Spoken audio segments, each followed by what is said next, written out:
Okay, everyone, be honest. Who thought this would be the score at half-time?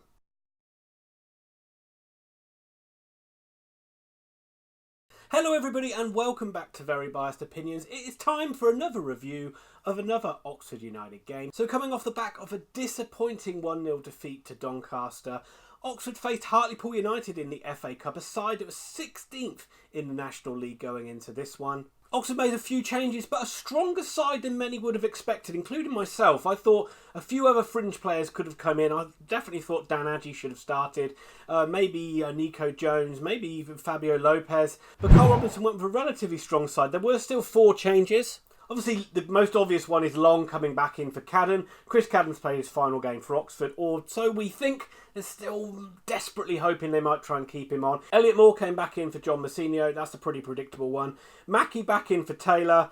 And Robert Hall started instead of James Henry. So you look at it, still a very strong Oxford side. One that should be relatively comfortable in this game. As I just said, Hartlepool are 16th in the National League. They took the opportunity, surprisingly, to rest their lead striker for this game as well. So both sides making changes. Probably an indictment of where the FA Cup is at the moment. But both sides would have looked at this as a good opportunity to get through to round 4, especially Oxford. And I would expect Oxford to win this game this afternoon. Wow, what a struggle. What a struggle. What a difficult afternoon that came to be. Who would have thought that would be such a difficult game? Do not let this scoreline fool you.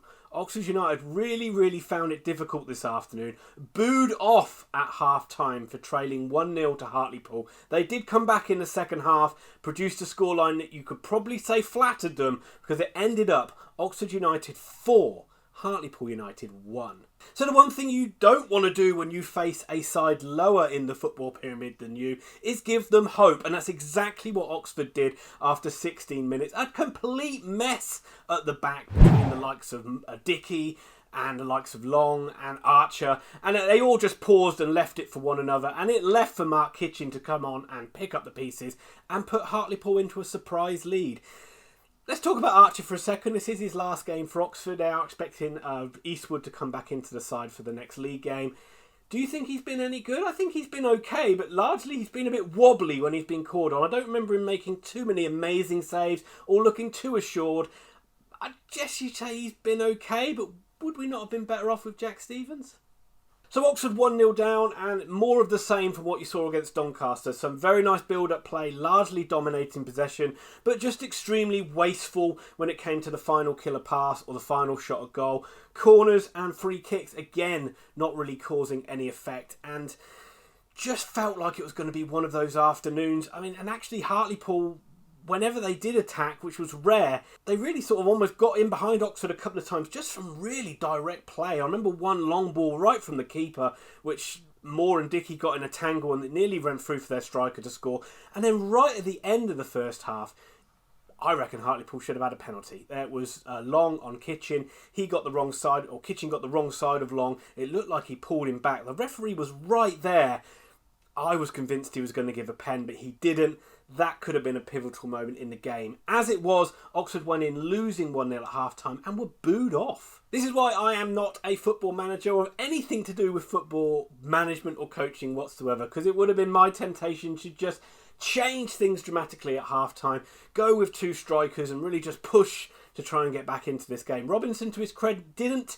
He kept faith with the players that played in the first half, despite them not playing very well, and showed the patience that eventually we would get back into this game. And it didn't take Oxford too long to get back into it. It actually came from Robert Hall. Our first shot on target. Lo and behold, you hit the target, you're going to score goals. He found a bit of space on the edge of the box, and very nice finish, really. He curled it into the left-hand corner from the edge of the box, or just outside the edge of the box, really.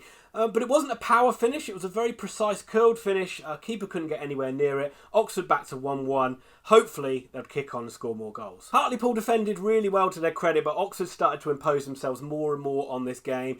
Certainly, the quality of Oxford's play, the ability that we have to win the ball back in midfield. I mean, Oxford really... It's been a feature all season that they hunt in packs and really win the ball back well. And just their general fitness really ground Hartlepool down over time. But it did take some quality, first from Hall and the second goal from Shandon Baptiste. He only seems to deal in the spectacular to Shandon Baptiste, and this was another great strike for him. He seemed to just tiptoe through the defence. Everybody who tried to get close to him, he just managed to turn and get a little bit more space, and he ended up just being about 8 yards out and just tucked it into the corner. A wonderful individual goal from him, and it was what Oxford needed, and once they were 2-1 up, you really felt that was game done and dusted. Nice applause from the whole of the crowd on the 77th minute for John Suker, who sadly passed away. He was Oxford's record scorer. On the pitch, Hartlepool, yes, they went for it a bit more. The game got open, it got a bit stretched. But you did feel it was more likely Oxford would get a third than Hartlepool would equalise. And that was the case. We had to wait a while for it, but in the 84th minute, Oxford finally did get their third goal. Fabio Lopez, who just came back on the pitch, he got the ball on the edge of the box from Taylor. Awful scuff shot, which was going a mile wide, but it was one of those things where it just rolled into Fosu's path and he had a tap in at the back post. Great for Fosu. This is his first goal for 13 games. He skippered Oxford today, which is another good moment for him. He really needed a goal. He looks like he's been dead on his feet for the last month or so. So hopefully the goal will give him a bit of confidence and a bit of lift, and we can see the Fosu that we saw in October, November time.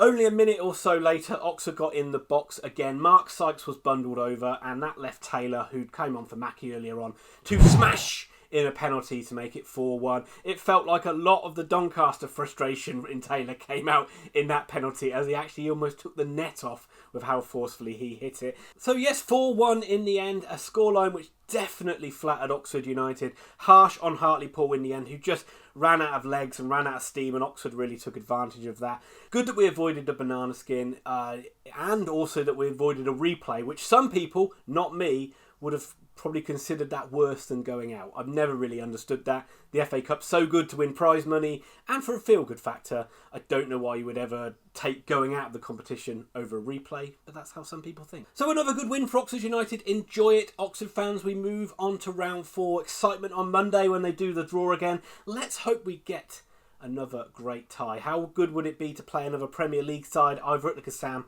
or away from home? I think we've deserved it. We've been good in the league and good in the cups this season. That cash injection hopefully will be good to get some players over the line, because it does look like they want to bring some recruits in. There was even talk of some Oxford old boys coming back, with Ricardinho and Marcus Brown linked with Oxford in this window. Let's hope we can also get some players in before the end of the month, or it just becomes a mad scramble.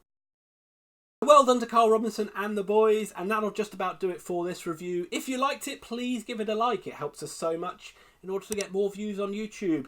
And if you like the content on this channel, think about subscribing. And of course, if you do subscribe, hit that notify bell so you don't miss out on any of our content. I will be back very soon for another review. And remember, if you're looking for detailed football analysis, you're probably in the wrong place.